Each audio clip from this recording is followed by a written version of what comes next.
Привет, дорогие друзья! С вами снова я, Анна Сочина. Мы с вами часто говорим, что Россия осталась чуть ли не единственным оплотом здравого смысла в этом сходящем с ума мире. С этим можно соглашаться, можно спорить, но главный вопрос не в этом. Если мы наконец-то избавились от этого комплекса неполноценности перед западными странами, хотя не все избавились, конечно, и хотим заявить о своей позиции, показать свое видение, то почему настолько отвратительно делаем это на международной арене? Я сейчас ни в коем случае не про Сергея Лаврова или Василия Небензю, которые отстаивают российские интересы на официальных площадках. Я говорю о так называемой «мягкой силе». Вот одна из последних новостей из МИДа. Стивен Сигал стал спецпредставителем ведомства по вопросам российско-американских гуманитарных связей. Ну или налаживанию связей, неважно, как это назвать. Должность сама по себе довольно полезная, но вот человек, назначенный на нее, сводит весь эффект на нет. Не подумайте, что мне не нравится Сигал. В своем жанре это прекрасный актер, но для налаживания гуманитарных связей между двумя странами с такими отношениями одного актерского таланта недостаточно. Как и хороших отношений с Марией Захаровой. Чем должен будет заниматься Сигал? Двусторонними проектами в сфере науки, искусства, спорта, образования и так далее. Ну и в целом продвигать в США русскую культуру и представлять интересы страны. Но к Стивену Сигалу мы еще вернемся, а вот о ситуации с нашей мягкой силой стоит поговорить подробнее. Главная организация, которая у нас этим занимается, это подведомственное МИДу Россотрудничество, насчитывающее 74 центра науки и культуры в 62 странах мира. Звучит внушительно, но вот захожу я на их сайт и смотрю анонсы мероприятий. Детский фестиваль русских школ в Елабуге, русский романс очарует Бишкек, дни российского кино в Болгарии. Нет, это все правда здорово и необходимо, тем более, что там есть мероприятия высокого уровня, вроде выступлений наших балетных труп в Вене или выставки известных художников в Германии. Но к мягкой силе это имеет очень мало отношения. Условный британец, посетив выставку российских модернистов, не перестанет думать, что Путин лично отравил кота Скрипалей. Вы спросите, ну а что они могут поделать? Они же занимаются только культурой, с политикой это не связано. Я приведу пример. Есть хорошо вам известный фонд USAID, получающий деньги от Госдепа США, так же, как и Россотрудничество получает их из российского госбюджета.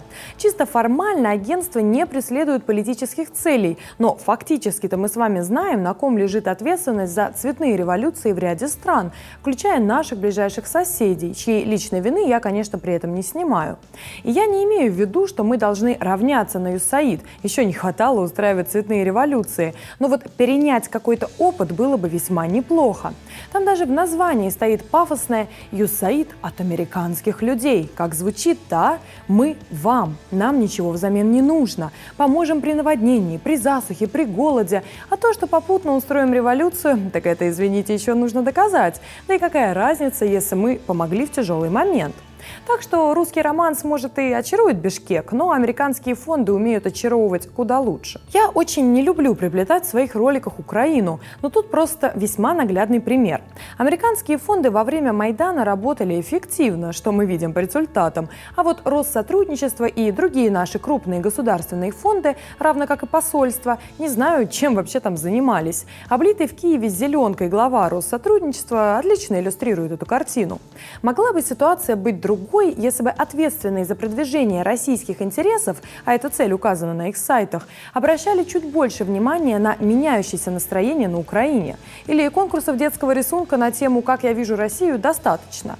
Я уже не говорю про Белоруссию, чей президент участвует в конференции «Минский диалог», проспонсированной известными западными фондами, и в чьей стране не согласовывают, например, акцию «Бессмертный полк», или про Казахстан, который, нарушив Каспийское соглашение, открыл свои порты для американских военных.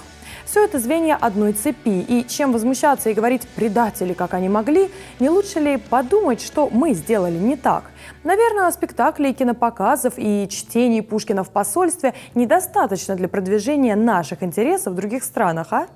Кстати, хочется отметить, что Советский Союз с этими задачами справлялся просто блестяще. Так что аргументы из серии «Да зачем нам уподобляться Западу? У нас всегда был свой путь» я считаю несколько наивными. Путь-то свой, но понятие мягкой силы никто не отменял. И опыт СССР в этой области хорошо бы нашим горе-чиновникам изучить. Конечно, можно сказать, зачем нам играть по этим правилам, зачем перенимать опыт американских агентств. Давайте просто будем жить, развиваться, а мир пусть и дальше сходит с ума. Но правила игры вот такие. И если мы хотим отказаться, наконец, от позиции вечного оправдания и защиты, то пора уже эти правила принять.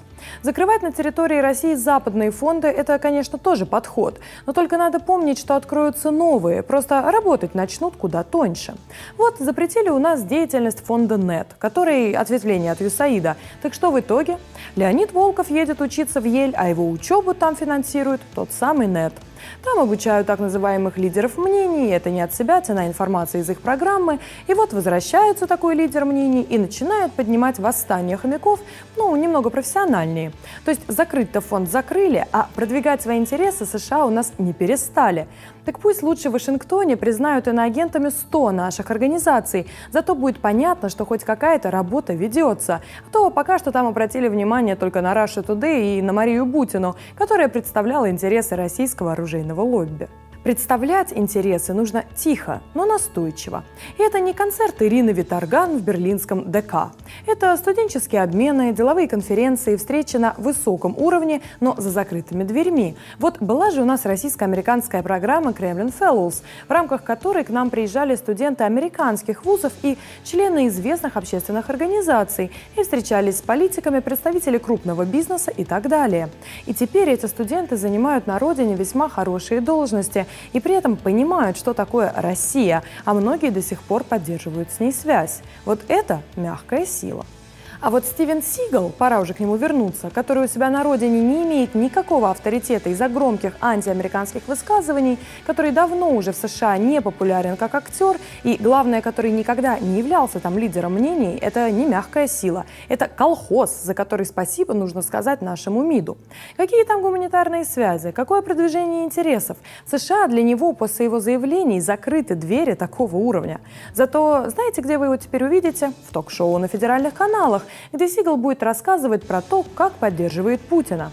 Потому что бывшему актеру хоть какая-то популярность нужна как наркотик, уж простите меня за цинизм. Абсолютная бессмыслица и наплевательское отношение к национальным интересам на самом-то деле. Это как участник движения «Путин Тим», который радостно сообщает, что рожать будем в США, сами догадайтесь, по какой причине. Это, кстати, касается и тех людей, которые в эфирах и с государственных трибун кричат про тлетворное влияние Запада, а потом отправляют детей учиться в этот самый Запад. Диссонанса не возникает? Некоторые из этих людей, кстати, занимают посты в организациях вроде Россотрудничества. Дикую усталость вызывает вот эта профанация и пародия на продвижение российских интересов за рубежом. Стивен Сигал в качестве спецпредставителя МИДа, американские граждане в Путин Тим, провальная работа в СНГ, абсолютно провальная работа в Прибалтике, где запрещают обучение на русском, практически полное отсутствие работы на Западе. Вы можете проверить это по отчетам наших профильных организаций. Какая-то мягкая сила. Это просто куча денег из бюджета, доклады о количестве проведенных мероприятий, неважно, бесполезных или нет, да еще красивые фоточки. Вот наши ребята с ребятами из Венесуэлы на конкурсе таком-то. А что, на бумаге цифры есть, остальное, видимо, неважно. Пока.